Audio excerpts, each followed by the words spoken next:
सो revision series में ये revision sheet number 21।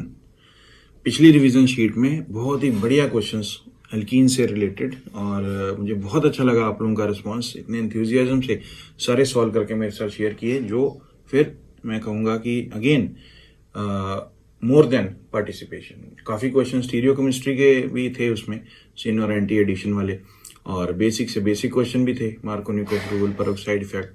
तो दोनों तरह के क्वेश्चंस आप लोगों ने बड़े इंटरेस्ट के साथ किए और जो आप आंसर्स मेरे साथ शेयर करते हो वो देख के तो दोनों ही बातें होती हैं, खुशी भी होती है, दूसरी बात क्या है और ज़्यादा हैप्पीनेस, मोर हैप्पीनेस, दोनों चीज़ें।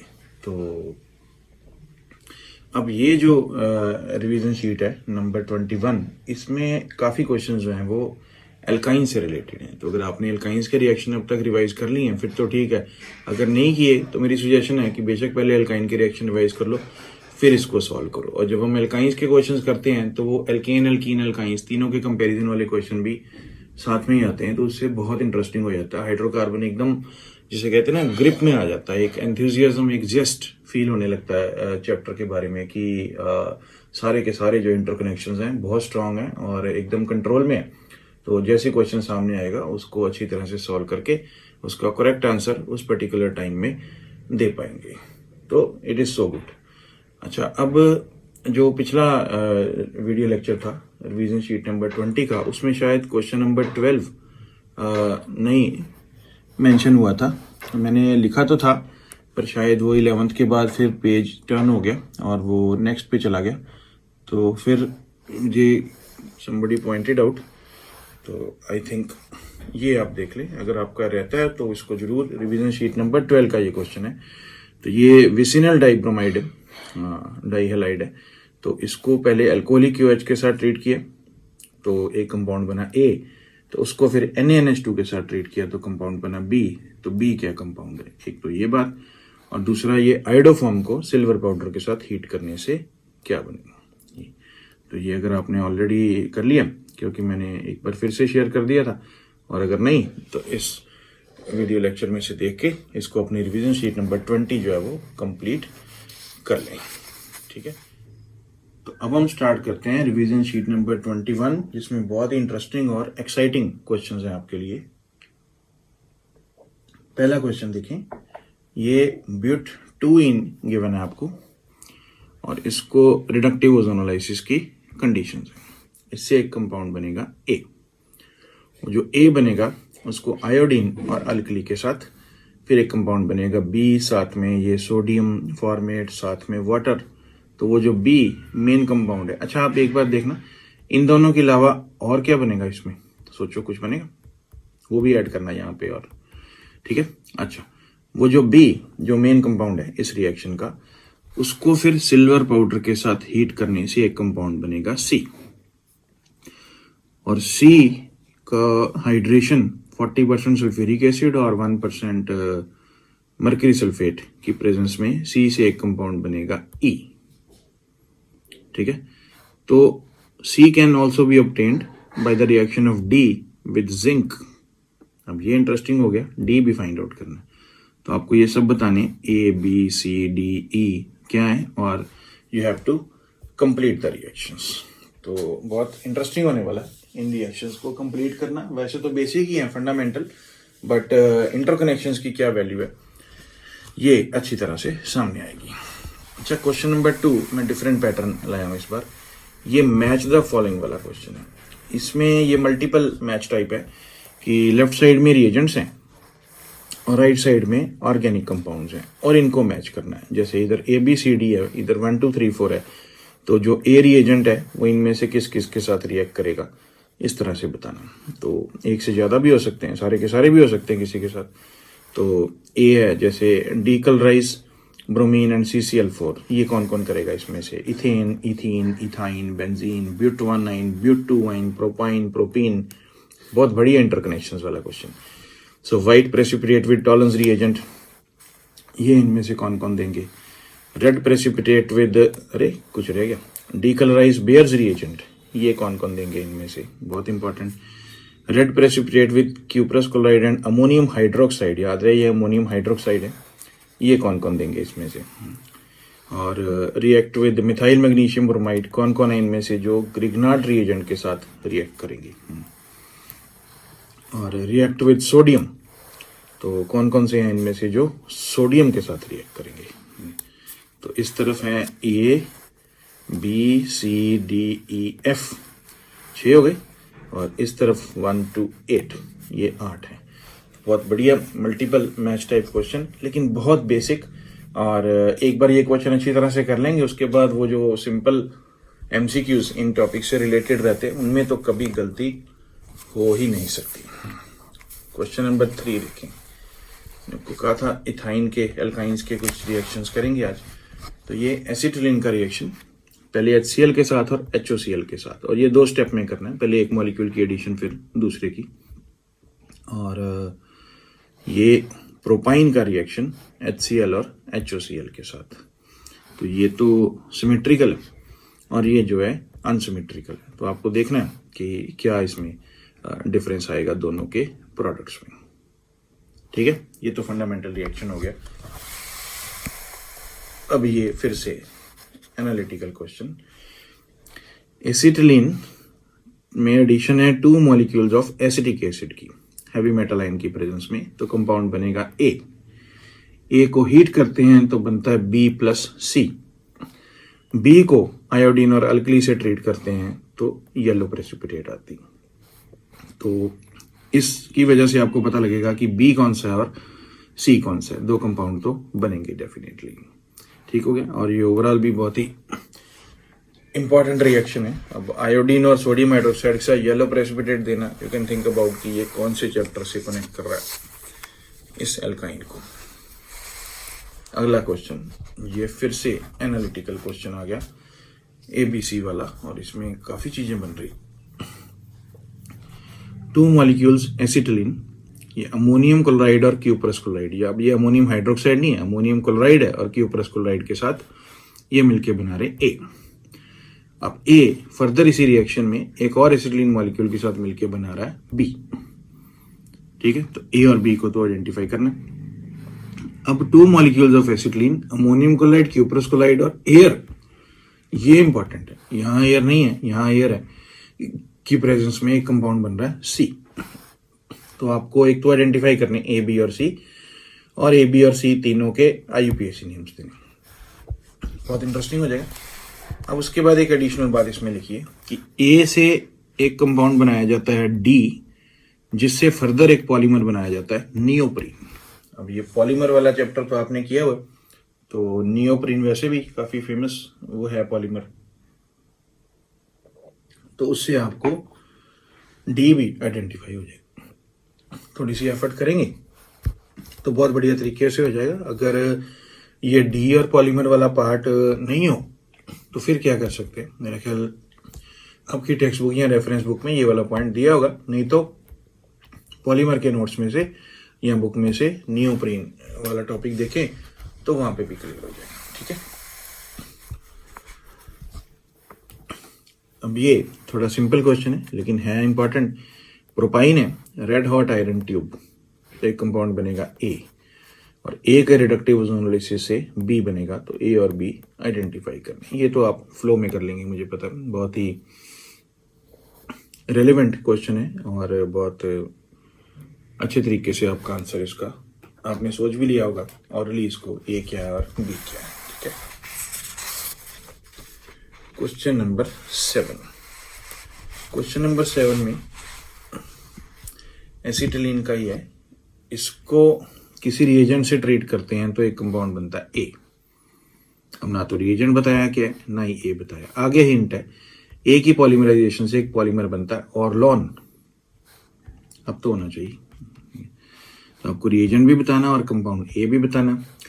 जो A कंपाउंड है, एक बार ये आपने आइडेंटिफाई कर लिया तो उसको किसी और एक कंपाउंड के साथ पॉलीमर बनता है ब्यूना N, तो फिर आपको वो वाला कंपाउंड भी बताना।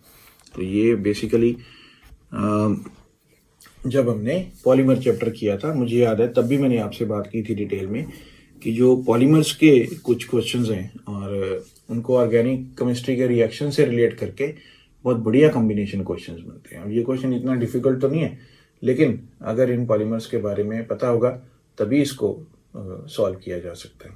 और ज़रूरी भी नहीं कि पॉलीमर चैप्टर पढ़ने के बाद ही इनके बारे में पता लगेगा, क्योंकि अल्काइंस के जो अल्काइंस का जो टॉपिक है, जब ये टेक्स्ट बुक या रेफरेंस बुक में रहता है तो उसके टेक्स्ट में भी इन पॉलीमर्स के नाम, एटलीस्ट नाम तो दिए रहते हैं कि इससे ये वाला पॉलीमर बनता है, तो उससे भी आपका हो जाना चाहिए। ठीक है, तो बहुत बढ़िया इंटरकनेक्शन अल्काइंस में और पॉलीमर्स में। क्वेश्चन नंबर 8 देखो, एसिटिलीन को 3 रिएक्शन है, तीनों के रिएजेंट बताने, किसके साथ ट्रीट करें तो थायोफीन बनेगा। थायोफीन के बारे में और क्या बताएंगे आप? थायोफीन का स्ट्रक्चर ड्रॉ करेंगे, हाँ जी, और बताएंगे ये एरोमेटिक है या एरोमेटिक नहीं है। ठीक है, फिर सेकंड पार्ट है, कौन से रिएजेंट से ट्रीट करेंगे कि पाइरोल बनेगा। अब क्या करेंगे आप? पाइरोल का भी स्ट्रक्चर भी ड्रॉ करेंगे साथ में, रिएजेंट तो आप बताएंगे और फिर ये भी बताएंगे कि ये एरोमेटिक है या नहीं। फिर कौन से रिएजेंट से ट्रीट करेंगे कि HCN बने। ठीक है, HCN। बहुत बढ़िया question, expected. Acetylene treated with निकल साइनाइड अंडर हाई प्रेशर, तो एक कंपाउंड बनता है A। निकल साइनाइड लिखाना काफी है ये रिकॉल करने के लिए कि A क्या कंपाउंड है। अब A के बारे में एडिशनल क्वेश्चन है, आपको ये बताना है कि क्या A एरोमेटिक है या नहीं है। अगर आपने ये रिएक्शन स्टडी किया है तो उसके साथ ही इसके बारे में भी इंफॉर्मेशन रहती है, बुक में भी और नोट्स में भी। और अगर एरोमेटिक है तो क्यों है, और अगर एरोमेटिक नहीं है तो क्यों नहीं है। दोनों केस में ये Y जो है इसका आंसर भी आपको साथ में देना। ठीक है, हो जाएगा। चलो, क्वेश्चन नंबर 10, ये बहुत लॉजिकल क्वेश्चन है। अब अगर आपने काफी रिवीजन कर लिया हाइड्रोकार्बन की तो इसमें कोई प्रॉब्लम नहीं होनी चाहिए। There are 3 test tubes, they contain ethane, ethene and ethyne. देखो, इथेन एल्केन है, इथीन एल्कीन है, इथाइन एल्काइन है।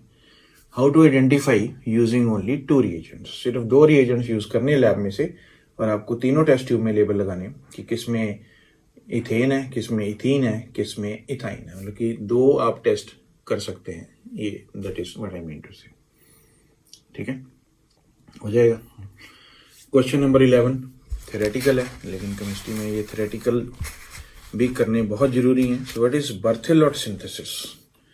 ये आपको टेक्स्ट बुक में मिल जाएगा और रेफरेंस बुक में भी मिल जाएगा, नोट्स में भी मिल जाएगा। छोटा सा रिएक्शन है, लेकिन पता होना चाहिए कि कौन से रिएजेंट से कौन सा हाइड्रोकार्बन बनाया जाता है और क्या कंडीशन में। ठीक है,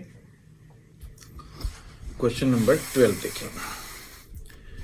क्वेश्चन नंबर 12 ये कंसेप्चुअल क्वेश्चन है, रीजनिंग वाला है, लेकिन मैकेनिज्म बेस्ड। एसिटिलीन को HCl से रिएक्ट किए तो एडिशन हो गई, इलेक्ट्रोफिलिक एडिशन। एक तरफ H बढ़ गया CH2, एक तरफ Cl बढ़ गया CHCl, और ट्रिपल बॉन्ड की जगह triple bond. This is vinyl chloride. अब इसमें HCl की फर्दर एडिशन, एक और मॉलिक्यूल। अब उसी कार्बन पे जिस पे H लगा था एक और H लग गया, और जिस पे Cl लगा था उस पे एक और Cl लग गया। Why?